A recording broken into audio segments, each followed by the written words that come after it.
Jayam Ravi and ஆர்த்தியோட இஷ்யூல பாத்தீங்கன்னா நிறைய விஷயங்கள் வந்து இப்போ எல்லாருமே வந்து சொல்லிட்டு இருக்காங்க. ஜெயம் ரவி சைட்ல இருந்து நிறைய பேர் சொல்லிட்டு இருக்காங்க. அதே மாதிரி ஆர்த்தியோட சைட்ல இருந்து நிறைய பேர் நிறைய விஷயங்கள் சொல்லிட்டு இருக்காங்க. இந்த சமயத்துல பாத்தீங்கன்னா ஆர்த்தி பேசின ஒரு வீடியோ வந்து இப்போ பயங்கரமா வைரல் ஆயிட்டு இருக்கு. இந்த வீடியோ பாத்தீங்கன்னா அவங்க முன்னாடி பேசியிருந்தாங்க. அதாவது வந்து ஜெயம் ரவியோட கேரக்டர் பத்தி முன்னாடி பேசியிருந்தாங்க. யார் வந்து சண்டை போடுவாங்க இவங்க ரெண்டு பேருக்குள்ள அந்த மாதிரி ஒரு விஷயங்கள், அதாவது ஒரு சென்சிட்டிவான விஷயத்துக்கு ஆர்த்தி வந்து முன்னாடியே பதில் சொல்லியிருந்தாங்க. அவங்க அப்போ சொன்ன அந்த பதிலை வச்சு இப்போ ஜெயம் ரவி சொல்றதெல்லாம் வந்து உண்மைதான்ப்பா அப்படின்னு வந்து சோசியல் மீடியால இப்ப பேசிட்டு இருக்காங்க. சோ அந்த வீடியோல ஆர்த்தி என்ன சொல்லியிருந்தாங்கன்னா, நான் தான் வந்து ஜெயம் ரவியோட சண்டை போடுவேன், ஜெயம் ரவி சண்டையே போட மாட்டாரு, ஜெயம் ரவி பார்த்தா ரொம்ப ஈஸி கோயிங் கேரக்டர், அவர் வந்து பார்த்தா எல்லா விஷயத்தையும் காம்ப்ளிகேட் பண்ணிக்க மாட்டாரு, நான் தான் எல்லாத்தையுமே வந்து பெருசா பார்த்து அதை ஓவர் திங்க் பண்ணி பெரிய பிரச்சனையா மாத்திடுவேன், அவர் எப்பவுமே பார்த்தீங்கன்னா சில்லா தான் இருப்பாரு, அவர்னால எப்பவுமே பார்த்தீங்கன்னா சண்டை வந்து வரவே வராது, அப்படி அவர் சண்டை போட்டா கூட அந்த சண்டையை வந்து முடிக்க தான் பார்ப்பாரு, நான் தான் வந்து அந்த சண்டையை வளர்த்து விடுவேன், ஆனா ஜெயம் ரவி சண்டை போடுற ஆளே கிடையாது அப்படின்னு ஆர்த்தி ரவி சொல்லியிருந்தாங்க.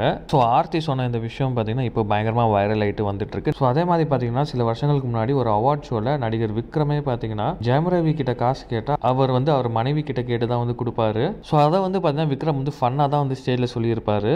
ஆனா இப்போ ஜெயம் ரவி அதை ஒரு ரீசனா சொல்லும் போது எல்லாருமே பார்த்தீங்கன்னா ஈஸியா கனெக்ட் பண்ணிக்கிறாங்க. ஸோ நீங்க எப்படி நினைக்கிறீங்க அப்படின்னு கன்வர்ஸ் கம்பெனி வீடியோஸ் லைக் பண்ணுங்க, ஷேர் பண்ணுங்க, மறக்காம வீடியோக்கு சப்ஸ்கிரைப் பண்ணிட்டு அப்படியே பெல் ஐக்கானையும் கிளிக் பண்ணுங்க.